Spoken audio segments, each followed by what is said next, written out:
Ooh, it's getting tense now, isn't it? So we're on chapter 14 of The Adventures of Maya the Bee, and there's 17 chapters, so we're on the home run. And yeah, don't know about you, but I'm excited to see where it goes from here. So let's crack on with chapter 14, The Sentinel.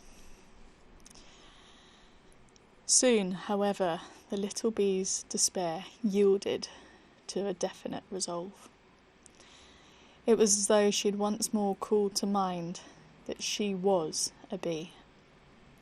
Here I am, weeping and wailing, she thought, as if I had no brains and as if I were a weakling. Oh, I'm not much more of an honour to my people and my queen. They are in danger. I am doomed anyhow.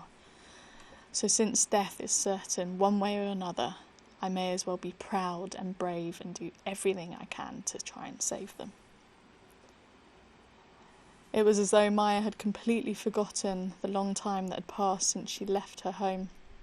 More strongly than ever, she felt as herself one of the people and the great responsibility that suddenly fell upon her. Through the knowledge of the hornet's plot, filled her with fine courage and determination.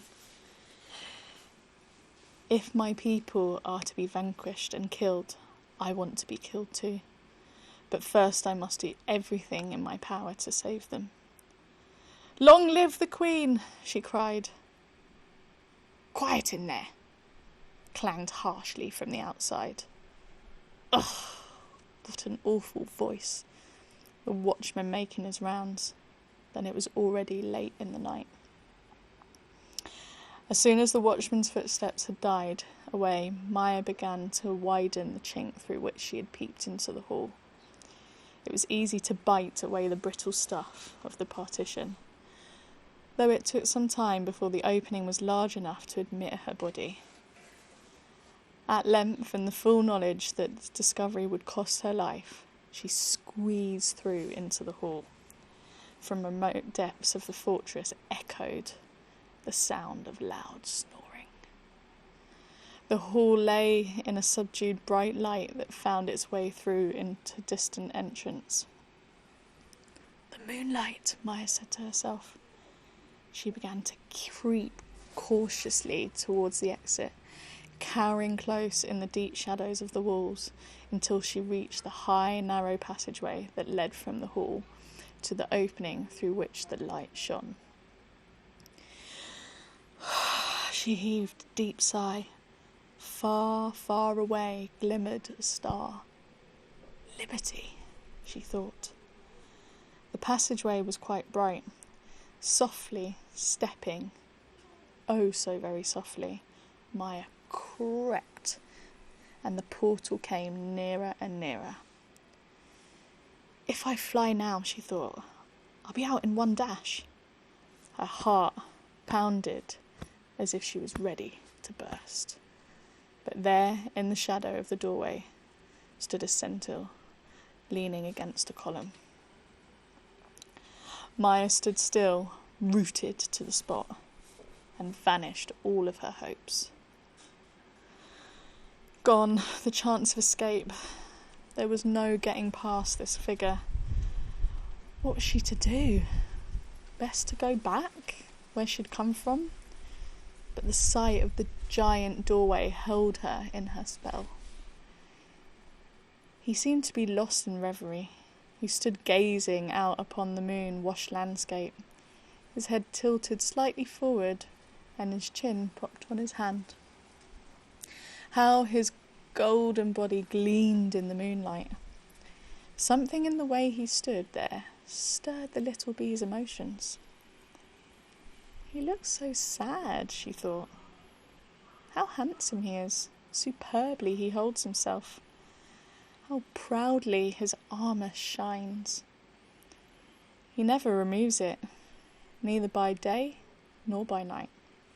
He's always ready to rob and fight and die. Little Maya quite forgot that this man was her enemy, or how the same thing had happened to her, that the goodness of her heart and her delight in beauty made her lose all sense of danger.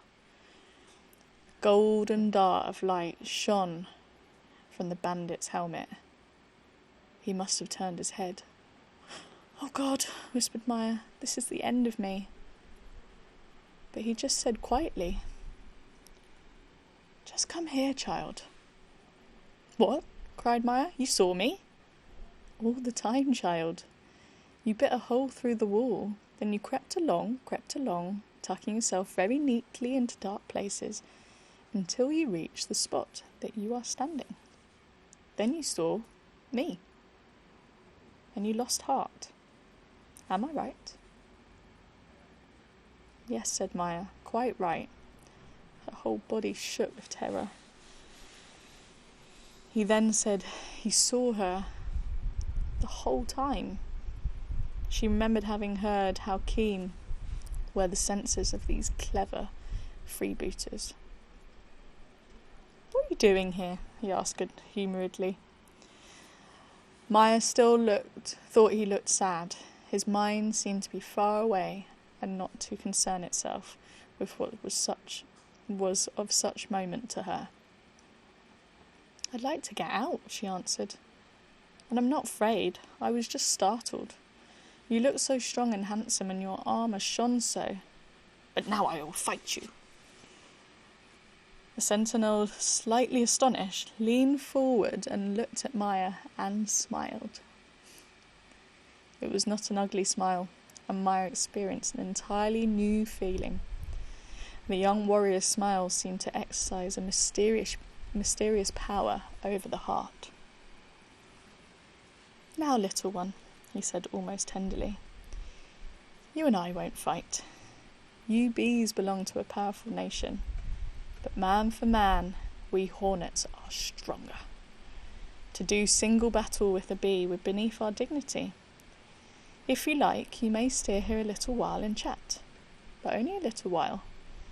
Soon I'll have to wake up the soldiers, then you go back in your cell." How curious! The hornet's lofty friendliness disarmed Maya more than anger or hate could have done. The feeling with which he inspired her was almost admiration. With great sad eyes she looked upon her enemy and constrained, as always, to follow the impulses of her heart. "I've always heard bad things about hornets." "You're not bad. I can't believe you're bad." The warrior looked at Maya. "There are good and bad people everywhere," he said gravely. "But you mustn't forget, we are your enemies, and shall always remain your enemies." "But must an enemy always be bad?" asked Maya. "Before, when you were looking out of the moonlight, I forgot that you were hard and dangerous. You seemed so sad. And I've always thought that people who were sad couldn't possibly be wicked." The Sentinel said nothing, and Maya continued more boldly. "You are powerful. If you want to, you can put me back in my cell, and I'll have to die. But you can also set me free, if you want to." At this, the warrior drew himself up. His armour clanked, and the arm he raised shone in the moonlight. But the moonlight was turning dimmer in the passageway. Was dawn coming already? "You are right," he said. "I can, and my people, my queen, have entrusted me with this power. My orders are that no bee who has set foot in this fortress shall leave alive. I shall keep faith with my people." After a pause, he added softly, as if to himself, "I have learnt from my bitter experiences how faithlessness can hurt. When lovely dear forsook me." Little Maya was overcome. She did not want to say. The same sentiments moved her too. Love of her own kind, loyalty to her people, nothing to be done here but to use force or strategy. Each did his duty, and yet each remained an enemy to each other. But hadn't the Sentinel mentioned a name? Hadn't he said something about someone's having been unfaithful to him? Lovely Dear, why, she knew Lovely Dear, the beautiful dragonfly who lived on the lakeside among the water lilies. Maya quivered with excitement. Oh, here perhaps was her salvation, but she wasn't quite sure how much good her knowledge would be to her. She then said, "Who is Lovely Dear, if I may ask?" "Never mind, little one. She's not your affair, and she's lost to me forever. I shall never find her again." "But I know Miss Lovely Dear." Maya forced herself to put the uttermost indifference in her tone. "She belongs to the family of dragonflies, and she's the loveliest lady of all." A tremendous change came over the warrior. He seemed to have forgotten where he was. He leapt over to Maya's sides, as if blown by a violent gust. "What? You know Lovely Dear? Tell me where she is. Tell me right away." "No."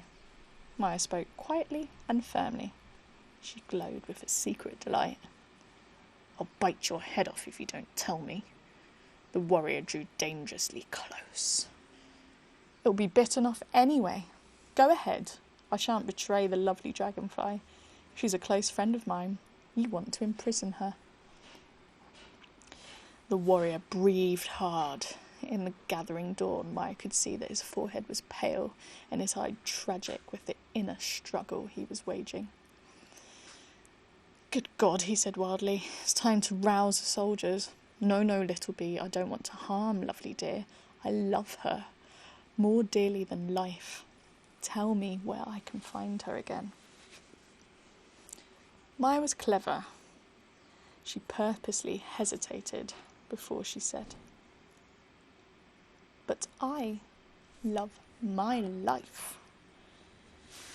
If you tell me where Lovely Dear lives, Maya," Maya could see that the Sentinel spoke with difficulty and was trembling all over. "I'll set you free. You can fly wherever you want. But will you keep your word?"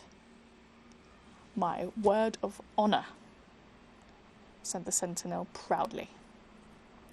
Maya could scarcely speak, but if she was to be in time to warn her people of the attack, every moment counted. Her heart elated. "Very well," she said, "I believe you. You need to listen then. Do you know the ancient linden trees near the castle? Beyond them lies one meadow after another, and finally comes a big lake.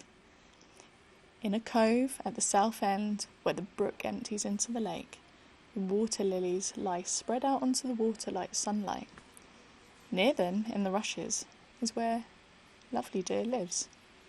You find her there every day at noon when the sun is high and in the heavens." The warrior had pressed both hands to his pale brow. He seemed to be having a desperate struggle with himself. "You telling the truth?" he said softly, and groaned, whether from joy or pain it was impossible to tell. She told me she wanted to go somewhere where there were floating white flowers. These must be the flowers you speak of." "Fly away then. I thank you." And actually he stepped aside from the entrance. The day was breaking. "I will keep my word," he said. Not knowing that Maya had overheard the deliberations in the council chamber, he told himself that one small bee, more or less, made little difference. Weren't there hundreds of others? "Goodbye," cried Maya, breathless with haste, and flew off without a word of thanks. As a matter of fact, there was no time to spare. Ooh, so she's escaped. Thought it was very clever the way she managed to get him to let her go. So let's see where she ends up next.